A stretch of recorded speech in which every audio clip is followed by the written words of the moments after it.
Sobat Dunia Donghua, kita berjumpa kembali. Tanpa berlama-lama mari kita lanjutkan ceritanya. Selamat mendengarkan dan selamat berimajinasi. Satu pedang, hanya satu pedang, tetua kuil, Liu Changfeng, tewas di tempat. Ini mengerikan. Pergantian peristiwa yang tiba-tiba itu di luar imajinasi siapapun. Semua orang di Istana Ilahi membatu, tak percaya apa yang mereka lihat. Tetua Liu berada di alam setengah langkah terpencil. Alam itu tak tertandingi oleh gabungan sejumlah kultivator tingkat surgawi manapun. Seharusnya ini menjadi pertempuran dengan kekuatan yang tidak seimbang, dengan hidup dan mati diputuskan dalam sepersekian detik.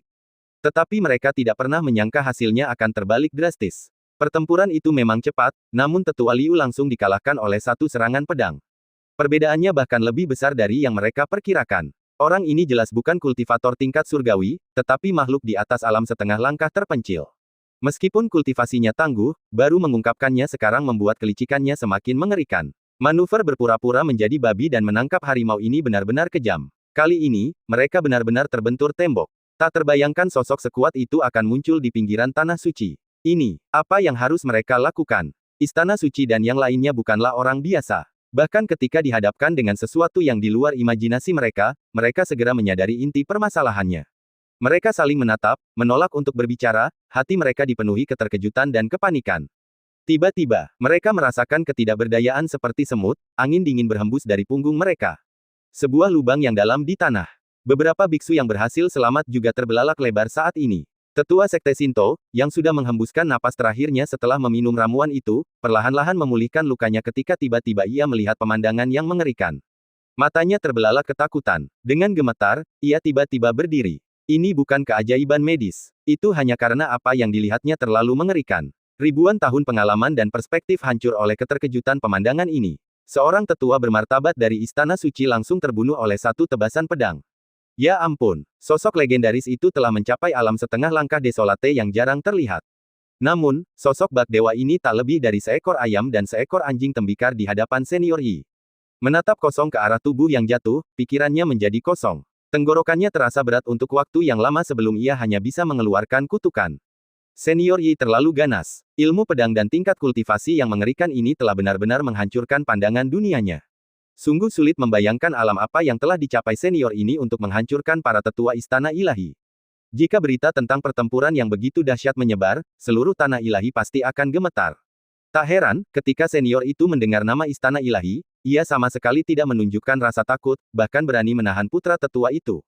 Jadi, senior Yi sungguh tak terduga. Rasa terkejut yang mendalam menyapu mata para tetua Shinto, dan mereka gemetar karena kegembiraan. Menatap kerumunan Istana Ilahi yang tercengang, mereka merasakan gelombang kegembiraan. Melihat sosok itu berdiri diam dengan pedang di tangan, mereka dipenuhi dengan rasa hormat. Menyaksikan sosok sehebat itu, dengan gagah berani membantai orang gila, sungguh merupakan suatu hal yang patut dipuji. 1000 tahun hidup telah dijalani dengan baik. Bertemu dengan senior ini sungguh kesempatan langka. Sambil mengumpat, banyak biksu yang terluka parah menatap dengan kaget. Seolah terinspirasi oleh kemenangan gemilang ini, mereka mengangkat tinju ke langit, mata mereka dipenuhi kegembiraan yang tak terlukiskan. Menyaksikan pasukan Istana Ilahi dibantai, darah mereka mendidih. Sebaliknya, orang-orang di Istana Ilahi, bagaimanapun, berada dalam keadaan putus asa yang mendalam. Dengan kematian para tetua, mereka tak berarti apa-apa. Menghadapi situasi yang belum pernah terjadi sebelumnya ini, ketakutan yang tak terlihat selama berabad-abad merayapi hati mereka, bahkan langit pun menggigil. Meskipun demikian, mereka tidak berani bergerak, bahkan tidak berani melarikan diri. Mereka berdiri membeku seperti antek-antek, kepala mereka berdenyut-denyut. Liu Haotian sangat terkejut, wajahnya membeku, seolah-olah dia belum menyadari bahwa ayahnya yang luar biasa kuat telah dibunuh oleh satu pedang. Bang! Baru ketika mayat itu jatuh ke tanah, terbenam di pasir seperti bagian tubuh lainnya, ia tiba-tiba terbangun, matanya dipenuhi duka dan kepanikan. Semua kejayaan dan kekayaan yang dimilikinya adalah berkat prestise dan status ayahnya. Kini, dengan kematian ayahnya, ia tak punya apa-apa untuk diandalkan. Langit telah runtuh. Langit telah runtuh. Namun, terlepas dari emosi yang kompleks yang berkecamuk dalam dirinya, ia tak punya keberanian untuk membalas dendam. Ia bahkan belum melihat tebasan pedang itu. Ayahnya bahkan bukan tandingannya, jadi apa dia? Rasa rendah diri yang tak pernah terjadi sebelumnya terpancar di wajahnya, dan setiap emosi lenyap menjadi kepanikan. Bangsawan yang dulu menyendiri itu kini berdiri gemetar di udara, sebuah gestur yang tampaknya sesuai dengan penampilannya yang berantakan. Aura superioritasnya telah lenyap sepenuhnya, hanya menyisakan mata merah dan gemetar. Para lelaki tua lainnya telah kehilangan kesetiaan mereka sebelumnya. Mereka bertukar pandang berbisik, wajah pucat mereka dipenuhi ketakutan akan bencana yang akan datang. Tepat saat mereka saling mengedipkan mata, sebuah suara dingin bergema dari belakang. Hari ini, tak seorang pun dari kalian akan pergi. Saat kata-kata itu terucap, para lelaki tua itu seperti kehilangan orang tua mereka. Mereka berbalik memohon belas kasihan, tindakan yang sungguh rendah hati. Ketika hidup, apalah arti wajah? Sayang sekali, Yi Feng telah melakukan pembunuhan, dan ia tak mau berhenti. Dengan beberapa suara dentuman keras, beberapa mayat lagi berjatuhan. Liu Haotian tampaknya telah kehilangan harapan. Sebelum Yi Feng sempat bergerak, ia jatuh ke tanah, gemetar dan bergumam seperti orang gila. Ini mimpi, ini pasti mimpi buruk. Satu-satunya diaken tua yang tersisa tampak teguh, mengepalkan tinjunya dan menatap dengan tatapan penuh kebencian. Tuan, kultivasi Anda mungkin kuat, tetapi setelah membunuh tetua Liu dan putranya, Anda ditakdirkan untuk mati. Ayah tetua Liu adalah sesepuh sekte dalam tanah suci, alam yang benar-benar terpencil. Mulai hari ini, kamu akan diburu tanpa henti. Jika kau melepaskanku, aku mungkin bisa menyembunyikan masalah ini. Kedengarannya seperti ancaman, tetapi ucapannya jauh lebih sopan. Adapun kebohongan lainnya, itu hanyalah alasan yang dibuat-buat untuk menyelamatkan nyawa mereka. Apa yang disebut pengejaran itu tidak akan menghalangi Yi Feng untuk bertindak gegabah. Yi Feng tidak peduli untuk mendengarkan dan mengayunkan pedangnya. Krak, udara menjadi jernih, dan musuh-musuh dari istana ilahi musnah total. Ia perlahan mendarat di tanah. Melihat kehancuran dan tanah yang berlumuran darah, Yi Feng merasakan beban berat di hatinya.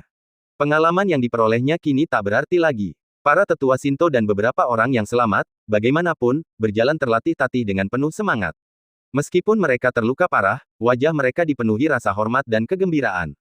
Terima kasih, senior, atas bantuanmu yang benar. Tetua Shinto itu sangat tersentuh, bahkan berlutut untuk memberi salam. Senior, aku tidak akan pernah melupakan anugerah penyelamatmu. Mulai sekarang, terlepas dari hidup atau mati, aku akan mengikutimu, menembus api dan air, bahkan kematian. Begitu kata-kata ini terucap, banyak yang mengikutinya. Kelegaan karena selamat, kegembiraan karena balas dendam, dan hasrat yang tak terjelaskan, semuanya menyatu dalam sapaan yang menggema di lautan pasir yang agak sunyi. Terlepas dari semua antusiasme itu, Yi Feng berbalik dengan acuh tak acuh. Ayo pergi, tinggalkan tempat ini segera, tak seorang pun diizinkan tinggal. Menatap sosok yang tiba-tiba kesepian dan dingin, sangat kontras dengan senior yang dulu mudah didekati, kerumunan saling bertukar pandang bingung, tak berani mengucapkan sepatah kata pun. Sekalipun mereka tidak mengatakannya, mereka tahu itu di dalam hati mereka. Kuil pasti akan mengirimkan seseorang, dan senior itu tak ingin ada orang lain yang mempertaruhkan nyawanya. Tetua Shinto itu menatapnya lama, lalu membungkuk dengan penuh penyesalan dan mengucapkan selamat tinggal. Jaga dirimu, senior. Aku tak akan cukup berterima kasih atas kebaikanmu, kami akan mengingatnya selamanya. Semua orang mengertakkan gigi dan bangkit. Mungkin terinspirasi oleh pertempuran itu, banyak yang tampaknya telah mendapatkan kembali sebagian kekuatan mereka. Mereka berjuang untuk saling mendukung, mengumpulkan tubuh rekan-rekan mereka. Kemudian, sambil membungkuk dari kejauhan, mereka meninggalkan tempat berbahaya ini. Mereka menunggu hingga area itu sepi. Yi Feng juga perlahan mengalihkan pandangannya, mengamati sosok-sosok yang berhamburan terbang menuju cakrawala sambil mendesah dan bergumam. Semuanya, hati-hati. Baru setelah sosok-sosok itu menghilang di langit, Yi Feng mengalihkan pandangannya. Ia menempatkan satu-satunya sandera yang tersisa, Liu Haotian, di dalam cincinnya dan, kebetulan, menemukan jasad beberapa orang dari istana ilahi. Jika istana meteorit ingin bertarung, maka aku akan bertarung sampai mati. Aku sendirian dan tidak punya kekhawatiran, jadi aku akan bertahan dan bertarung sampai mati. Jika mereka tidak datang, aku akan membawa para sandera dan jasad mereka ke pintuku. Sekte penindas macam ini, aku akan bertarung sampai akhir. Pusat Tanah Suci, sebuah pulau makmur dengan ukuran tak terbatas, setiap aspeknya melampaui negeri dongeng, memiliki kota dan istana yang tak terhitung jumlahnya. Meskipun tidak semakmur Pulau Langit, pulau ini tetaplah tempat yang menakutkan, mirip dengan negeri para dewa jatuh. Tepat di jantung ibu kota, Lin Ruowei dan pelayannya menaiki kereta yang menyerupai binatang buas, berhenti di sebuah halaman kecil di tepi kota. Halaman itu biasa saja, namun terpencil, pemandangan langka di ibu kota yang minim lahan ini. Bahkan Yuer, yang baru-baru ini menyaksikan banyak tempat mengerikan di Tanah Suci, masih terkejut. Ia melirik beberapa kali, lalu diam-diam mencondongkan tubuh dan berbicara. Nona, di mana ini? Akhirnya aku mengerti. Akhir-akhir ini kau banyak bertanya. Kenapa kau bersikeras datang ke sini? Pasti ada seseorang yang penting di dalam, kan? Lin Ruowei mengangguk kecil dan berbisik. Kau benar-benar membuat kemajuan, Nona muda. Ada seorang tetua dari klan kami yang sudah lama tinggal di sini. Dia masih kerabat saya. Menurut silsilah keluarga, saya seharusnya memanggilnya paman ketiga. Dia berasal dari Sekte Xuan, sama seperti kami. Yuer mengangguk, sedikit bingung. Jadi paman. Tapi, nona muda, Anda berstatus bangsawan. Bahkan pendiri Sekte Xuan adalah leluhur Anda. Mengapa Anda begitu merendahkan diri untuk memberi hormat kepada tetua ini? Begitu dia selesai berbicara, Lin Ruowei menatapnya dengan serius. Jangan lancang. Paman ketiga mungkin tidak memegang jabatan dan sudah bertahun-tahun tidak muncul di sekte ini, tetapi dia adalah pilar sekte kami. Tidak berlebihan jika dikatakan bahwa setiap kali paman ketiga muncul, sebagian besar klan besar harus mengalah. Bahkan pemimpin sekte saat ini pun harus menunjukkan rasa hormat ketika dia muncul. Jika Anda berbicara tidak sopan lagi, saya akan menghukum Anda ketika saya kembali. Ketakutan, Yuer segera menundukkan kepalanya, menjulurkan lidahnya meminta maaf. Nona, tenanglah. Yuer tidak akan pernah lagi menjelek-jelekkan paman klan kita. Tapi bagaimanapun juga, ia hanyalah seorang pelayan. Mendengar tentang sosok yang begitu terkemuka, rasa ingin tahunya tak terelakkan. Ia memaksakan senyum dan membisikkan gosip. Nona, bisakah Anda memberitahu saya secara pribadi, agar Yuer tidak mengatakan sesuatu yang salah lagi? Tuan ini sangat kuat, dia pasti telah mencapai kultivasi yang hebat, kan? Lin Ruowei memutar matanya tak berdaya melihat ekspresi licik pelayan itu. Anda, paman ketiga sangat ditakuti oleh semua orang, dia pasti telah mencapai kultivasi yang hebat. Konon katanya dia telah menembus alam surgawi bertahun-tahun yang lalu, mencapai alam setengah langkah yang sunyi. Bahkan di Tanah Suci, bakat paman ketiga adalah satu dari sejuta. Dia telah mencapai alam yang hanya kita impikan. Mendengar ini, pelayan itu benar-benar tercengang. Dalam benaknya, ia membayangkan sosok tak terkalahkan yang menjulang tinggi di atas segalanya. Sekalipun puluhan juta kultivator berani menghadapi bahaya yang akan datang, mereka hanyalah semut di hadapan sosok itu. Jalan masih panjang, dan tak terhitung banyaknya jenius telah gugur. Tuan ini telah mencapai seberang, sungguh jenius yang jarang terlihat selama berabad-abad. Yuer tertegun sejenak sebelum akhirnya kembali tenang. Matanya yang cerah dipenuhi kekaguman, dan ia mengangguk kaget. Tidak heran, nona muda, Anda telah datang berkali-kali untuk memberi penghormatan. Tuan klan ini benar-benar seorang senior yang luar biasa. Dibandingkan dengan para senior sekte Xuan kita, ada perbedaan yang sangat besar. Meskipun itu adalah ucapan yang ceroboh dan biasa saja, ia telah kembali ke kebiasaan lamanya yang ceroboh. Jika kabar ini sampai tersiar, siapa yang tahu berapa banyak senior yang akan tersinggung. Lin Ruowei tidak menyalahkannya, tetapi dengan sungguh-sungguh memperingatkannya. Jangan bicara sembarangan. Sekte Xuan kami penuh dengan orang-orang berbakat, dan master sekte kami adalah seorang pria dengan bakat dan visi yang luar biasa, sosok yang hanya bisa dikagumi oleh banyak kultivator. Saya ingin bertemu paman ketiga, bukan untuk tidak menghormati senior lainnya, tetapi untuk senior Yi Feng. Yi Feng, mendengar gelar yang mengesankan itu, mata pelayan kecil itu tiba-tiba terbelalak kaget. Pada saat itu, gerbang kuno perlahan terbuka. Sebuah suara pelan terdengar. Masuk. Tuan dan pelayan itu senang mendengar suara itu, dan segera berhenti berbicara, meluruskan penampilan mereka, dan berjalan masuk dengan tenang.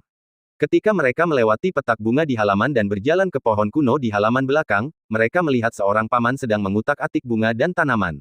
Ia mengenakan gaun panjang polos dan merapikan rambutnya seperti orang biasa. Hanya melihat punggungnya, sikap santai seperti kembali ke alam telah membuat mereka takjub. Jalan yang agung itu sederhana. Hanya senior yang telah naik ke alam liar ini yang dapat memiliki sikap seperti itu dan mengalami alam tertinggi yang tak terduga. Tanpa menunggu Lin Ruowei berbicara, senior itu perlahan menoleh. Wajahnya yang sedikit menunjukkan jejak waktu, tak hanya tak membuat orang merasa tua, tetapi juga membuat wajahnya yang sudah halus tampak lebih elegan. Matanya yang berbinar-binar tampak tenang, membuat orang merasa dekat. Gadis kecil itu hampir tertegun. Namun, sang senior berwajah damai, bertepuk tangan, dan tersenyum sambil duduk di bangku. Aku, Lin Xiao, telah menghabiskan seluruh hidupku mengembara di dunia, sejak lama acuh tak acuh terhadap urusan duniawi. Tak pernah kubayangkan akan bertemu kerabat dari kampung halamanku. Kau sungguh perhatian. Jika kau mengalami kesulitan, bicaralah terus terang. Kata-katanya lugas, seolah memahami segalanya dalam sekejap. Lin Ruowei membungkuk penuh terima kasih, lalu dengan gugup menjelaskan alasannya dengan raut malu di matanya. Saat ia menceritakan kisah itu, Lin Xiao yang biasanya riang dan tenang tampak terharu, seolah mengingat kembali peristiwa masa lalu, dan mendesah penuh emosi. Semua orang di dunia mencari Dao, tetapi tak terhitung banyaknya yang dibutakan oleh kepentingan pribadi. Jarang sekali menemukan pemuda yang begitu saleh, rela mempertaruhkan nyawanya demi sesama Taois. Yi Feng ini sungguh bakat yang langka. Lebih berharga lagi kalau keponakanku begitu berterima kasih.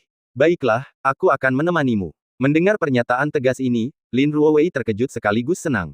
Terima kasih, paman ketiga. Ia membungkuk lagi dengan rasa terima kasih, matanya dipenuhi rasa puas.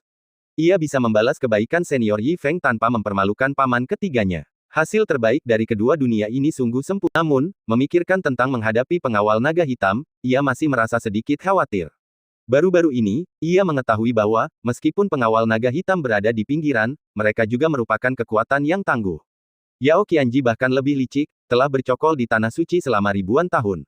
Ia bukanlah sosok yang sederhana. Setelah beberapa jeda, Lin Ruowei dengan jujur mengungkapkan kekhawatirannya. Bantuan antusias Paman San sangat dihargai. Kehadiran pribadi Paman San akan menjamin kesuksesan, tetapi seperti kata pepatah, naga yang kuat tidak dapat mengalahkan ular lokal. Jika mereka memiliki koneksi yang rumit, masalah ini bisa menjadi lebih rumit. Bagaimana kalau aku mencari tahu lebih banyak tentang mereka sebelum mengambil keputusan? Jantung Lin Ruowei berdebar kencang saat ia berbicara dengan ragu-ragu. Ia berbicara dengan hati-hati, tetapi tetap saja terasa sedikit tidak nyaman. Ia tidak yakin apa yang akan dipikirkan Paman San. Namun, masalah ini bermula dari keinginannya untuk membalas budi.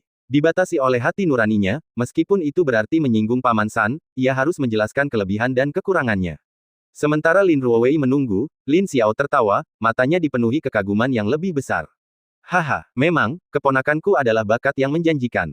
Dengan pengalamanmu, sungguh jarang menemukan ketenangan dan ketelitian seperti itu dalam menangani masalah. Keberanianmu untuk mengatakan kebenaran semakin menunjukkan karaktermu yang luar biasa. Wawasan dan kemurahan hati seperti itu sungguh layak untuk menjadi seorang tetua klan yang berbakat. Tuan dan pelayan semakin senang dengan kata-kata pujian yang murah hati ini. Meskipun mereka kagum, Lin Xiao mengganti topik pembicaraan. Namun, mempertimbangkan hubungan pribadi hanyalah perspektif duniawi, itu adalah kebajikan kecil dan tidak layak dipertimbangkan. Ketika kau mencapai kesuksesan dalam kultivasimu, kau akan memahami prinsip mengatasi semua rintangan dengan kekuatan. Di hadapan kekuatan absolut, segalanya tak berarti. Ketika kau memasuki alam liar, seluruh bintang lansing akan menjadi 1000 kali lebih ramah. Setelah mengatakan ini, Lin Xiao perlahan berdiri, kilatan dominasi yang luar biasa terpancar di matanya. Di hadapanku, bukan hanya pengawal ilahi naga hitam, tetapi bahkan para tetua istana ilahi pun akan menunjukkan rasa hormat. Masalah sepele seperti itu tak perlu dibahas lagi. Setelah ia selesai berbicara, Lin Ruowei dan Yuer dipenuhi kekaguman, benar-benar terpana oleh tetua ini. Gurun Utara. Di samping hamparan pasir kuning yang tak berujung, Yi Feng duduk di depan tenda kecilnya. Ia siap untuk perjuangan yang berlarut-larut, siap menunggu, untuk melawan istana meteorit terkutuk sampai mati. Sendirian memang membosankan, tetapi ia tidak lagi khawatir, ia hanya menunggu pertempuran. Dilihat dari apa yang dikatakan pria itu sebelumnya, istana meteorit akan mengirimkan banyak prajurit kuat untuk mengejarnya. Itu adalah sarang tawon, dan kematiannya sudah pasti. Dengan mengingat hal ini, kekhawatiran Yi Feng sirna. Melihat pertempuran semakin dekat, ia hanya mengambil anggur dan ikan kering lalu melahap makanannya. Tepat saat Yi Feng melahap makanannya, sebuah riak tiba-tiba muncul di depan matanya.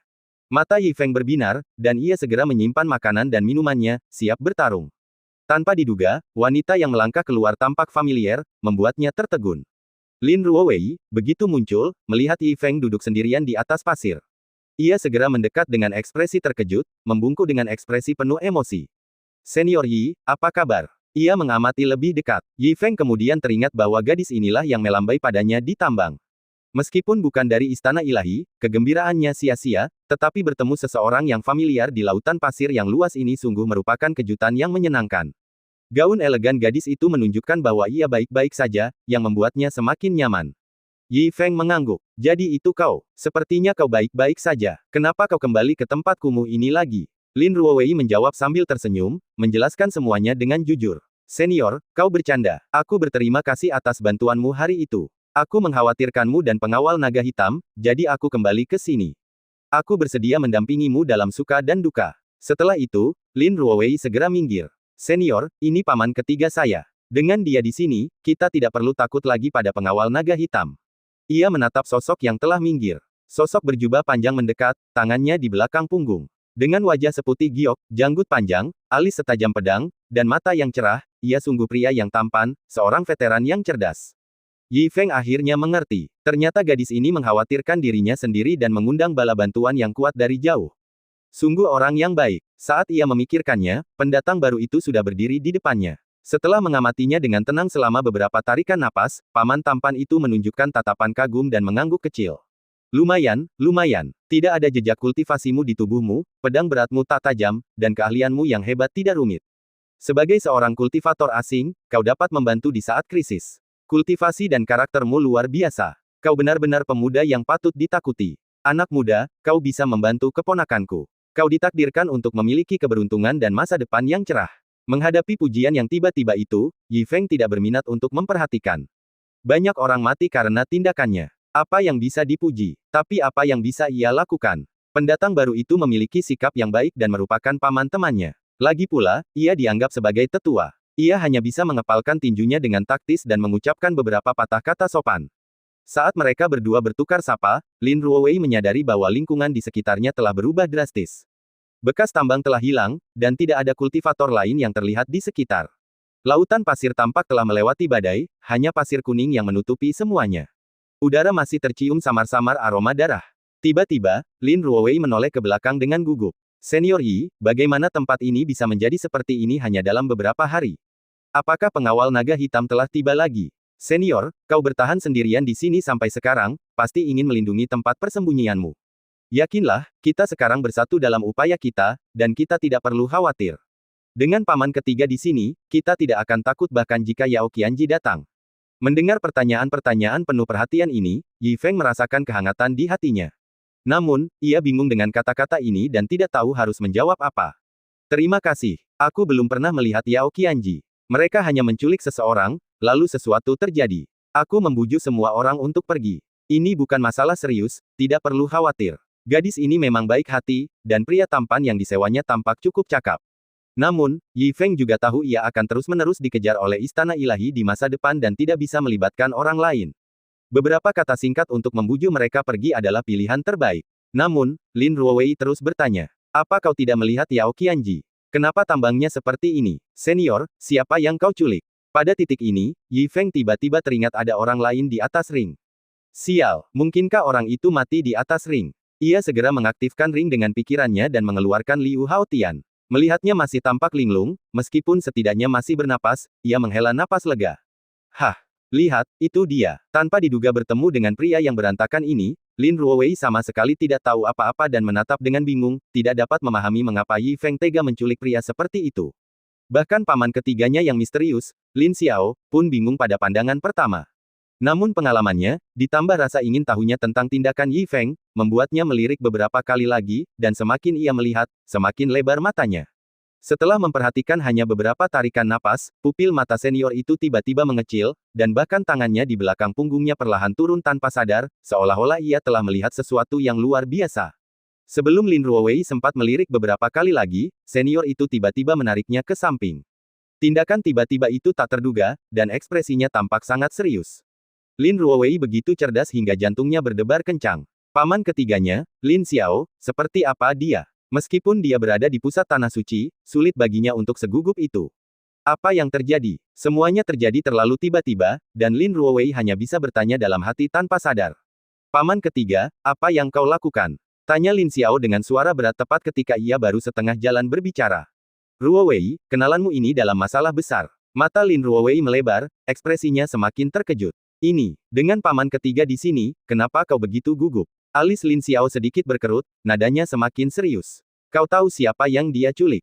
Dia menculik putra Liu Changfeng, tetua sekte luar istana ilahi. Bunyi klik. Hati Lin Ruowei bergetar ketakutan, dan ia segera berbalik untuk melihat pria yang tampak seperti pengemis dan tertindas itu.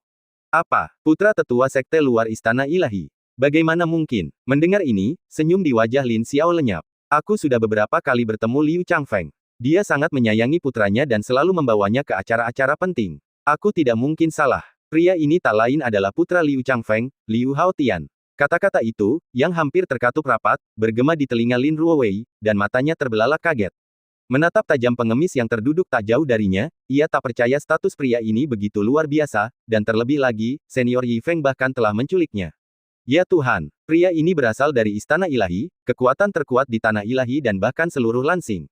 Rasa terkejut melanda Lin Ruowei, membuatnya bingung.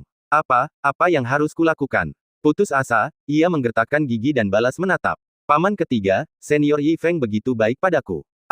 Ia baru setengah kalimat, tetapi tidak berani melanjutkan. Ia ingin membalas kebaikan Yi Feng, tetapi ia takut melibatkan paman ketiganya. Dilema antara rasa terima kasih dan kesetiaan membuat wanita cantik itu terdiam. Lin Xiao membaca pikiran keponakannya. Setelah beberapa saat terdiam, ia mengelus jenggotnya dan berkata dengan tenang. Sudahlah. Karena kau di sini, ini sudah takdir. Aku akan melakukan yang terbaik untuk membantumu, dan itu sesuai dengan hatiku. Kata-kata ini membuat Lin Ruowei gembira. Ia tersentuh oleh kebenaran pamannya dan terpesona oleh keberanian dan kekuatannya yang luar biasa. Paman dan keponakan itu menghampiri Yi Feng. Lin Xiao memasang ekspresi serius. Yi Feng, dengarkan nasihatku. Bebaskan pria ini segera. Sejujurnya, pria ini adalah putra Liu Changfeng. Liu Changfeng memegang posisi tetua Istana Meteorit, dengan kultivasi yang mengerikan dan keterampilan yang luar biasa. Jika situasi ini menjadi terlalu serius, bahkan aku pun tidak akan mampu mengatasinya sepenuhnya. Jika kau segera membebaskan pria ini, dengan persahabatan kita yang telah lama terjalin, mungkin aku bisa menjadi penengah. Begitu ia selesai berbicara, Lin Ruowei dengan bersemangat menimpali. Senior Yi Feng, dengarkan nasihat paman ketigaku. Aku tidak tahu apa dendammu, tapi kau tidak boleh menyebabkan bencana seperti ini hanya karena dorongan sesaat. Melihat ekspresi cemas paman dan keponakannya, Yi Feng akhirnya mengerti. Sepertinya mereka juga mengenal pemuda sok penting ini. Yi Feng memahami urgensi dalam kata-kata dan sikap mereka, mereka bertindak karena khawatir padanya. Namun mendengar ini, ia tidak tahu harus bereaksi bagaimana. Ia telah memutuskan untuk melawan Istana Dewa Jatuh sampai mati, dan telah lama mengabaikan ayah dan anak itu. Mendengar nasihat baik mereka, Yi Feng hanya bisa tersenyum dan menghibur. Yah, aku tahu dia dari istana, tapi aku punya alasan sendiri. Keadaan sudah sampai pada titik ini, tidak ada jalan untuk kembali. Terima kasih atas perhatianmu. Aku bisa menangani semua ini sendiri, jangan terlalu khawatir. Mendengar ini, mata indah Lin Ruowei melebar dan ia terdiam sesaat. Wajah Lin Xiao menggelap, dan ia jelas sedikit kesal. Omong kosong, dasar bocah, kau benar-benar tak tahu batas. Raksasa seperti Istana Dewa Jatuh terlalu besar untuk ditangani oleh orang luar sepertimu. Kau seperti belalang sembah yang mencoba menghentikan kereta perang, sungguh gegabah. Satu nasihat terakhir, bebaskan orang ini sekarang, atau kau akan hancur total saat Liu Changfeng datang. Wajah paman tampan itu berubah marah, sikap tenangnya yang sebelumnya hilang. Ia lebih tampak seperti seorang tetua yang kecewa pada putranya, memberikan nasihat yang sungguh-sungguh. Sepertinya ia sudah mulai marah. Yi Feng menyaksikan tanpa daya, merasa sedikit geli dan tak berdaya. Seandainya saja ia bisa mati tanpa mayat utuh, ia pasti akan sangat senang sampai-sampai ia akan merayakannya. Aduh! Sambil mendesah pelan, Yi Feng menarik mayat itu keluar dari ring. Sebenarnya tidak seserius itu. Dengan lambaian tangannya, ia menjatuhkan kedua potongan tubuh itu ke tanah. Kedua potongan itu jatuh ke tanah, menimbulkan kepulan debu. Tulang-tulang dan darah mayat yang utuh menunjukkan bahwa mereka luar biasa semasa hidup, tetapi Lin Ruowei benar-benar bingung, tidak mengerti apa artinya ini. Ia secara naluriah menoleh. Ia melihat paman ketiganya, makhluk kuat dari alam dewa, tiba-tiba memerah dan membiru, seluruh tubuhnya membeku di tempat, seolah membatu. Wajahnya yang biasanya tenang dan anggun bahkan mulai berkedut. Sikapnya hancur, citranya runtuh. Ia tak percaya apa yang bisa membuat paman ketiganya begitu terkejut. Jantung Lin Ruowei berdebar kencang. Tiba-tiba menyadari keseriusan situasi, ia mengumpulkan keberaniannya beberapa kali sebelum ia bisa tergagap mengucapkan sepatah kata pun dengan hati-hati. Paman San, siapa ini? Mendengar ini, wajah Lin Xiao semakin muram, saat keterkejutan yang tak terlukiskan melandanya. Ia perlahan mengangkat matanya dan berbicara, giginya terkatup rapat. Dia adalah tetua Istana Meteorit, Liu Changfeng. Wow, begitu kata-kata itu terucap, wajah Lin Ruowei langsung memucat. Tetua Istana Meteorit sudah mati. Bagaimana mungkin? Makhluk mengerikan itu, makhluk yang bahkan Paman San tak mampu tangani. Bagaimana mungkin orang tak bernama seperti itu mati di gurun pasir ini? Ia hampir berteriak kaget, secara naluriah menutupi bibirnya saat menatap mayat di tanah dengan kaget. Rasa terkejut yang lebih mengerikan lagi menggelora di hatinya bagai ombak. Ia tiba-tiba mengangkat matanya menatap Yi Feng, mata indahnya semakin melebar. Seolah-olah ia sedang menatap monster. Di bawah tatapan tajam paman dan keponakannya, Yi Feng merasa sedikit malu dan hanya bisa tersenyum dan memberikan jaminan yang menenangkan. Aku tidak salah, kan? Ini tidak seserius yang kau katakan. Aku bisa menangani ini tanpa bantuan. Melihat senyum tipis Yi Feng sebagai tanggapan, paman dan keponakan itu seperti disambar petir.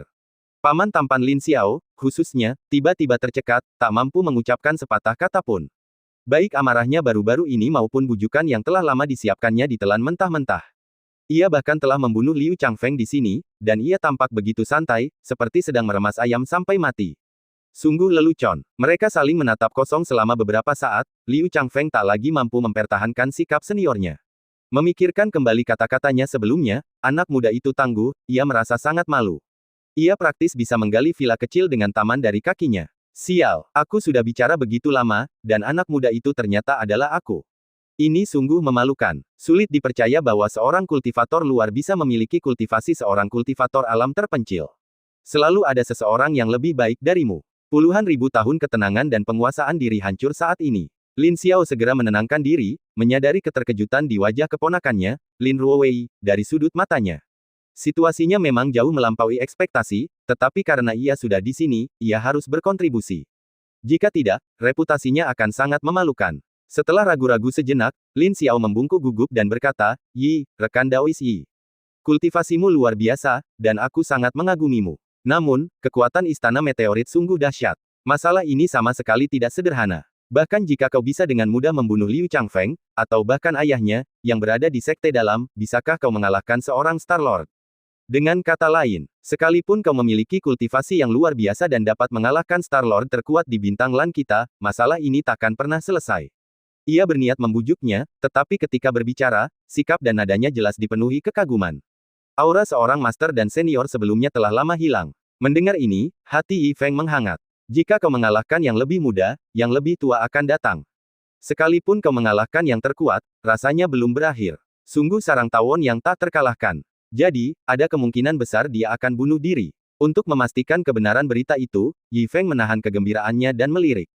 "Apakah kau mengatakan yang sebenarnya?" Lin Xiao mengangguk serius, raut wajahnya dipenuhi kekhawatiran yang mendalam. Benar sekali, penguasa bintang saat ini bukanlah seorang kultivator dari Lansing, melainkan dari Zixing. Zixing mengendalikan beberapa bintang fana besar, kekuatan kolektif mereka tak terukur. Mereka menugaskan satu orang untuk mengawasi urusan bintang fana lainnya, makanya disebut penguasa bintang. Sekalipun kultivasimu luar biasa dan kau bisa melampaui seorang penguasa bintang, kau tidak akan mampu melawan seorang Zixing. Mereka benar-benar di luar jangkauan dan imajinasi kita. Jika masalah ini terus berlanjut, akan ada bencana yang tak ada habisnya. Aku mendesak rekan Daois Yi untuk mempertimbangkan kembali. Mendengar ini, wajah Lin Ruowei memucat. Dia baru saja mengetahui hari ini bahwa dunia ini luas, dan kebenaran di balik keberadaan yang menakutkan ini jauh lebih mengerikan daripada rumor yang menyebar.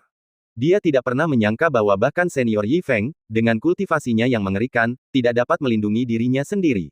Itu mengerikan. Apa yang bisa dilakukan tentang bencana dahsyat ini? Sementara paman dan keponakannya dicengkeram kecemasan, hati Yi Feng sudah berseri-seri dengan sukacita. Ya ampun, pasukan boneka tak terbatas ini benar-benar tak ada habisnya, tetapi selama aku terus berjuang, aku pasti akan memiliki kesempatan untuk bunuh diri. Memikirkan Star Lord dan Substar yang menakutkan, Yi Feng merasakan gelombang kegembiraan yang belum pernah terjadi sebelumnya. Berjuang, kita harus berjuang. Istana meteorit ini harus dikalahkan, apapun yang terjadi. Melihat keheningan Yi Feng, Lin Xiao mengira dia ketakutan. Merasa agak lega, dia mencondongkan tubuh lebih dekat untuk menawarkan bujukannya. "Teman Yi, aku yakin kau sudah mengerti bahwa bencana ini tidak akan pernah berakhir. Kita sama sekali tidak bisa melanjutkan konfrontasi ini. Tapi tidak perlu panik. Ikuti saja aku kembali ke gerbang Xuanmen dan gunakan teknik rahasia terbaik kita untuk menyembunyikan keberadaan kita. Kita mungkin bisa menyembunyikan keberadaan kita. Untuk saat ini, yang terbaik adalah menghindari serangan gencar." Ia berbicara dengan ketenangan yang tak tergoyahkan. Ia telah menjelaskan betapa parahnya kesalahannya dan menawarkan strategi brilian untuk memenangkan hati. Meskipun tingkat kultivasi Lin Xiao sedikit lebih rendah, pengalaman dan pengetahuannya layak menyandang gelar senior Xuanmen. Namun, Yi Feng sudah bersemangat mendengarkan kata-kata paman dan keponakannya. Meskipun tampak tenang dan kalem, ia sangat ingin menyerang istana meteorit. Tapi masalah ini sama sekali tidak boleh melibatkan siapapun. Merasakan tatapan khawatir keduanya, Yi Feng hanya bisa mengarang alasan. "Terima kasih atas kebaikanmu. Namun, aku punya alasan. Jika kekuatan di belakang mereka ingin membalas dendam, aku akan memikul tanggung jawab. Karena aku sudah melakukan ini, aku harus menyelesaikannya. Aku tidak akan pernah melepaskannya." Desis. Lin Xiao terkejut. Mata indah Lin Ruowei pun terbelalak. Paman dan keponakannya kembali terkejut. Mereka tidak pernah menyangka senior Yi Feng begitu teguh. Menghadapi kenyataan mengerikan tentang istana meteorit, dia bahkan tidak mundur selangkah pun. Semangat juang yang luar biasa. Seorang pria sejati berani bertanggung jawab. Di antara para kultivator yang tak terhitung jumlahnya di dunia, berapa banyak yang bisa tetap teguh dalam hidup dan mati. Saat ini, paman dan keponakan Lin Xiao benar-benar menyingkirkan keinginan mereka untuk membujuk. Mereka benar-benar terpukau oleh orang yang begitu murah hati. Menghadapi orang seperti itu, mereka tidak tahu bagaimana cara membujuknya. Keheningan panjang menyelimuti mereka. Lin Xiao hanya bisa menghela napas, matanya bergerak. Ah, teman Yi memiliki pikiran yang kuat, yang langka di zaman ini. Kau satu-satunya dalam puluhan ribu tahun yang tidak takut dengan nama Istana Meteorit. Aku sangat mengagumimu. Jika itu di masa lalu, aku juga bisa menggila denganmu sekali. Aku tidak peduli dengan kekuatan dan latar belakangnya. Aku hanya ingin pertarungan yang hebat. Tapi sekarang, sudah setengah jalan mengatakan sesuatu yang belum cukup ia katakan, dan sepertinya ia dipenuhi emosi yang tak terhingga. Yi Feng tidak tahu apa yang dipikirkannya, tetapi ia mengerti perasaannya. Lagi pula, ia sendirian dan bebas, jadi ia tidak perlu berpikir dua kali sebelum melakukan apapun. Kini ia bahkan tidak takut mati, ia secara alami menjadi lebih riang. Namun, paman tampan ini berbeda. Ia telah berada di tanah suci selama bertahun-tahun, dan ia pasti memiliki banyak koneksi. Mustahil baginya untuk melakukan apapun yang ia inginkan. Inilah kenyataan yang tak berdaya. Meski begitu, paman tampan ini bisa memiliki semangat juang yang riang dan berani berbicara begitu terbuka tentang pertempuran melawan istana meteorit, yang jelas menunjukkan bahwa ia bukan orang biasa. Terus terang, meskipun itu hanya bualan, hanya sedikit yang berani mengatakan hal seperti itu. Yi Feng mau tak mau memandang paman ini dengan perspektif baru. Ia tersenyum dan membungkuk, mengganti topik pembicaraan. Jarang sekali kita punya perasaan yang sama. Kita sama-sama membenci istana meteorit yang buruk itu. Senang sekali bertemu Nona Ruowei dan senior hari ini untuk membujuk kita. Seperti kata pepatah, pertemuan tak terduga lebih buruk daripada undangan. Bagaimana kalau kita minum-minum dulu? Melihat kata-kata Yi Feng yang berpikiran terbuka, tatapan mereka semakin dalam karena kagum. Bahkan dalam menghadapi hidup dan mati, ia mampu mempertahankan sikap yang begitu tenang. Temperamennya yang tak terkendali tak perlu diragukan lagi, dan sikapnya yang luar biasa tak tertandingi. Saling melirik dalam diam, paman dan keponakan mengungkapkan kekaguman, membungkuk berulang kali sebagai tanggapan. Yi Feng juga mengambil jenazah sandera dan segera memimpin jalan. Tak lama kemudian, mereka bertiga kembali ke kota makmur yang Yi Feng kenal baik. Mereka sekali lagi menikmati tempat duduk elegan di dekat jendela di lantai 2, dan sekali lagi, menunya dibanderol dengan harga yang mencengangkan. Sayangnya, segalanya telah berubah, teman-teman baru tetap ada, tetapi teman-teman lama telah pergi. Yi Feng memesan beberapa lauk pauk dan sebotol anggur terbaik restoran, tetapi rasanya ada yang kurang. Ia tak kuasa menahan diri untuk mengingat kembali kegembiraan minum beberapa hari yang lalu. Betapa indahnya jika saudara Gui ada di sini. Saat ia mendesah, ia mendengar tawa riang yang familiar dari belakangnya. Haha, saudara Yi, sungguh tidak baik. Kau menikmati semua makanan dan anggur lezat ini sendirian, dan kau bahkan tidak berpikir untuk berbagi minuman dengan teman sepertiku. Saat berbalik, ia melihat bahwa itu tak lain adalah Gui Wanhai. Melihat Gui Wanhai mendekat dengan mudah, masih tampak seperti pemuda bangsawan, Yi Feng berdiri dengan linglung, tampak terkejut. Saudara Gui, bukankah kau akan melakukan perjalanan jauh? Kenapa kau kembali? Gui Wanhai mendekat sambil tersenyum, perlahan menutup kipas giok di tangannya. Ada sesuatu yang kecil yang membuatku tetap di sini akhir-akhir ini. Sepertinya takdir kita belum berakhir, dan aku tidak ingin menikmati anggur nikmat yang diberikan saudara Yi sendirian, jadi aku kembali untuk minum bersamamu. Aku tidak menyangka akan bertemu di sini lagi. Takdir memang sungguh indah. Yi Feng mengangguk gembira atas reuni itu. Ia memperkenalkan mereka satu sama lain. Saudara Gui, ini teman baikku, Nona Lin Ruowei, dan ini Paman Nona Lin, Paman Lin Xiao. Paman Lin Xiao, ini saudara Gui. Lin Xiao tidak berani bersikap seperti paman, melambaikan tangannya dan berdiri. Kami para kultivator tidak menilai berdasarkan usia. Jika saudara Yi tidak keberatan, mulai sekarang, kau bisa memanggilku Lin, saudara Lin. Lin Ruowei tiba-tiba tampak seperti generasi di bawahnya, berdiri dengan gemetar dan memberi hormat, tetapi ia tidak berani berkata banyak, hanya menjawab dengan patuh. Dibandingkan dengan keduanya, Gui Wanhai jauh lebih santai. Ia putra penguasa laut, tak terhentikan di seluruh Lansing. Terlepas dari status dan kultivasinya, siapa yang bisa dibandingkan? Gui Wanhai melirik sekilas dan mengangguk sopan, mengikuti gerakannya. Namun ketika ia meliriknya sekilas, ia tiba-tiba tertegun. Setengah jalan menuju alam desolate. Wow, orang ini sungguh sosok yang luar biasa. Terus terang, ia jelas merupakan tokoh senior di alam demigod. Tak disangka, saudara Yi bisa bergaul dengan orang seperti itu, dan pihak lain begitu rendah hati. Baik kultivasi maupun karakternya luar biasa, sungguh layak untuk diajak bergaul. Terkejut pada pandangan pertama, Gui Wanhai berbalik dan tersenyum. Saudara Yi, meskipun kultivasi Anda biasa-biasa saja, Anda memiliki penglihatan yang tajam dan cukup populer. Teman Anda sungguh luar biasa. Yi Feng tersenyum dan mengangguk. Memang, saya hanya sedikit lebih populer. Saudara Lin ini adalah teman yang pantas untuk diajak bergaul. Dia sungguh luar biasa. Kata-kata beruntun itu bergema, membuat Lin Xiao semakin gugup. Dengan tenang menilai bangsawan di hadapannya, ia merasa tak percaya, tak mampu memahami mengapa ia berani bertindak begitu lancang di depan rekan Daois Yi. Namun, melihat keakraban mereka, dan tak mampu memastikan kultivasinya, ia bisa menebak bahwa pemuda itu pasti tidak menyadari kekuatan mengerikan rekan Daois Yi. Lin Xiao terkekeh haru, memberikan komentar yang bijaksana. Tidak, kau mungkin melebih-lebihkanku. Yang benar-benar luar biasa adalah rekan Daois Yi. Gui Wanhai terdiam sejenak, lalu tertawa terbahak-bahak. Hahaha, lumayan, lumayan. Saudara Yi memang yang benar-benar luar biasa. Bagi seorang kultivator rendahan dari luar untuk bergaul dengan putra seorang penguasa laut dan bahkan bertemu dengan seorang senior yang telah mencapai alam setengah langkah terpencil, keberuntungan seperti itu mustahil tanpa anugerah ilahi. Anak yang begitu beruntung tak diragukan lagi luar biasa, sungguh seorang kultivator sejati. Gui Wanhai tak banyak berpikir. Mereka langsung akrab. Saat labu anggur dikeluarkan, pesta minum yang sopan dan ramah resmi dimulai.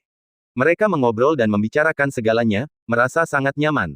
Hingga malam tiba, pesta minum yang meriah itu enggan berakhir. Semua orang berpamitan dan sepakat untuk bertemu lagi lain kali. Setelah mengantar Yi Feng ke kamar elegan di lantai atas, Gui Wanhai yang mengantuk juga kembali ke kamar sebelah. Tunggu sampai tidak ada orang lain di sekitar. Bangsawan itu mengaktifkan larangan untuk melindungi lingkungan sekitar. Tak ada jejak mabuk di matanya. Tiba-tiba, tubuhnya memancarkan aura mengerikan seorang atasan, dan dia benar-benar berbeda dari masa lalu. Dia bertanya dengan suara berat, dengan nada mengintimidasi. Baru-baru ini, ada energi pedang mengerikan yang menyebar di langit dan bumi di dekat sini. Sudahkah Anda menemukan alasannya? Begitu kata-kata itu terucap, sesosok bayangan muncul dari kegelapan dan memberi hormat dengan hormat. Tuan, saya tidak kompeten dan belum menemukan apapun. Kilatan energi pedang itu cepat berlalu, sehingga sulit untuk menentukan lokasinya secara tepat. Energi itu lenyap tanpa jejak dalam sekejap, seolah lenyap dari dunia. Mendengar ini, Gui Wanhai sedikit mengernyit. Lupakan saja, Anda boleh mundur. Ia perlahan melambaikan tangannya untuk mempersilakan bawahannya, dan tetap diam untuk waktu yang lama. Berdiri dengan tenang di dekat jendela elegan yang bermandikan cahaya bulan, raut keraguan yang mendalam melintas di wajah Gui Wanhai. Energi pedang yang telah menyentuh hatinya adalah sumber kecemasan yang terus-menerus.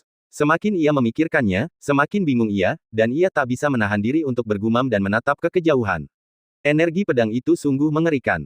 Siapa yang bisa melewati daerah ini? Ini di luar akal sehat. Bagaimana mungkin benda mengerikan seperti itu ada di tepi tanah suci ini? Berbagai suku telah lama terpecah belah, dan makhluk laut purba di dekat tanah suci baru-baru ini lenyap. Seluruh ras laut tampaknya sedang menurun. Baru-baru ini, penampakan makhluk yang mengerikan dan kuat juga telah ditemukan. Fenomena aneh ini memenuhi Gui Wanhai dengan pikiran-pikiran yang meresahkan. Ia merasa bahwa sesuatu yang besar akan terjadi. Ribuan mil jauhnya, dua orang berdiri diam di bawah langit berbintang, menatap kembali ke kota kecil itu. Wajah Lin Ruowei sedikit memerah, sedikit kekhawatiran di matanya. Paman ketiga, apakah kita benar-benar akan pergi sekarang? Lin Xiao tidak langsung menjawab, hanya mengangkat tangannya untuk menghilangkan riak-riak di kehampaan. Menatap kota yang terang benderang dari kejauhan, pemandangan perjamuan itu tampak sunyi di depan matanya.